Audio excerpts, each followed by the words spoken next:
ከዓለም ዜና እስከ እውቀት ብርሃን ሁለገብ ሐሳቦች ይዘን መጣን። አዳዲስ ሐሳቦች አዲስ እይታ ለነገ ሕይወትዎ ልዩ ስንቅ ይዘን መጣ። ሁሌም ከጎንዎ ሁለገብ ሐሳቦች ሁለገብ ሐሳቦች።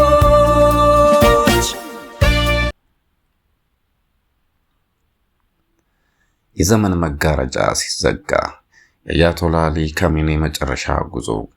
በፋርስ ምድር ላይ ለ35 ዓመታት ያህል እንደ ጽኑ ዓለት ቆሞ የነበረው የኢራን መንፈሳዊና ፖለቲካዊ ዋልታ የነበሩት ታላቁ አያቶላ ካሜኒ የዚችን ዓለም መድረክ ለቀው ተሰናብተዋል። ሕልፈታቸው ተራ ሞት ሳይሆን ያን ረጅምና ውስብስብ ታሪክ ማጠቃለያ፣ የቀጠናው ጂኦፖለቲካዊ ካርታ ማጠፊያና በሚሊዮኖች ልብ ውስጥ ረፍት የሌለው ማዕበል የቀሰቀሰ ታላቅ ክስተት ነው። የአያቶላ ሞት በሰማይና በምድር መካከል እንደተዘረጋ እንቆቅልሽ ነው። በአንድ በኩል እንደ ጽኑ መሪ እና የሃይማኖት አባት ለሚያዩዋቸው በሚሊዮኖች ለሚቆጠሩ ተከታዮቻቸው ሕልፈታቸው የማይጠገን ሐዘንና ጥልቅ ባዶነት ጥሎ አልፏል። ለእነርሱ እርሳቸው የጽናት የጥበብና መለኮታዊ መመሪያ ተምሳሌት ነበሩ። በቴህራን አደባባዮችና በቁም ቅዱሳን ስፍራዎች የሚሰማው እንባና ዋይታ ይህንን ጥልቅ ትስስርና ሐዘን ይመሰክራል። በሌላ በኩል ደግሞ የሕልፈታቸው ሁኔታና ያስከተለው ውጤት እጅግ አስገራሚ ነው።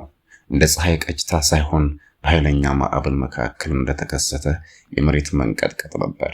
እስራኤል እና አሜሪካ በጋራ የፈጸሙት መጠነ ሰፊ ወታደራዊ ጥቃት ይህንን የማይደፈር ይመስል የነበረውን መዋቅር ሰብሮ በመግባት የመጨረሻውን ቃል ሰጪ ግለሰብ ኢላማ ማድረጉ የዓለምን ወታደራዊና የደህንነት ሚዛን ያናጋ ታሪካዊ ድንቅ ስራ ሆኗል።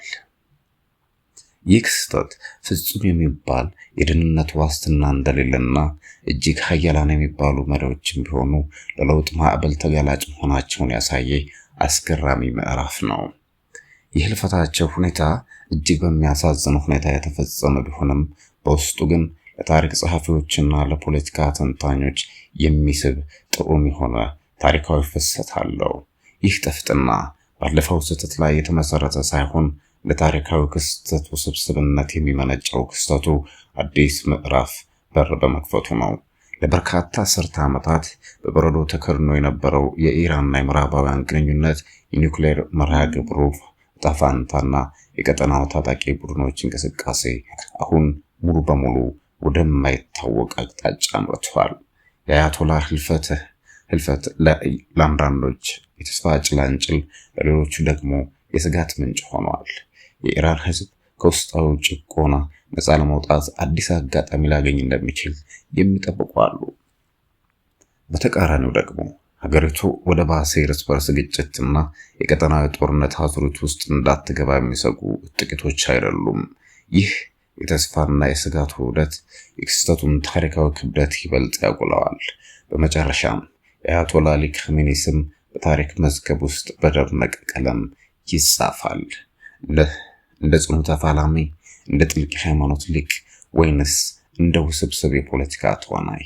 ይህ ለወደፊቱ ትውልድና ለታሪክ ፍርድ የምተው ይሆናል። ሆኖም ግን በአንድ ወቅት የመካከለኛው ምስራቅ ዕጣ ፈንታ በእጃቸው ይዘው እንደነበረና ሕልፈታቸው ያንን ዕጣ ፈንታ እንደለወጠው ማንም ሊክደው የማይችል ሀቅ ነው። የዘመን መጋረጃ ሲዘጋ የአያቶላ የመጨረሻ ጉዞ በአዲሱ የመካከለኛው ምስራቅ ታሪክ የመጀመሪያው ሆኗል። ዓለም በአሁኑ ሰዓት በከፍተኛ ውጥረት ውስጥ ሆና የዚህን ታሪካዊ ክስተት ውጤት በመጠባበቅ ላይ ትገኛለች። ከዓለም ዜና እስከ እውቀት ብርሃን ሁለገብ ሐሳቦች ይዘን መጣን። አዳዲስ ሐሳቦች አዲስ እይታ ለነገ ሕይወትዎ ልዩ ስንቅ ይዘን መጣ።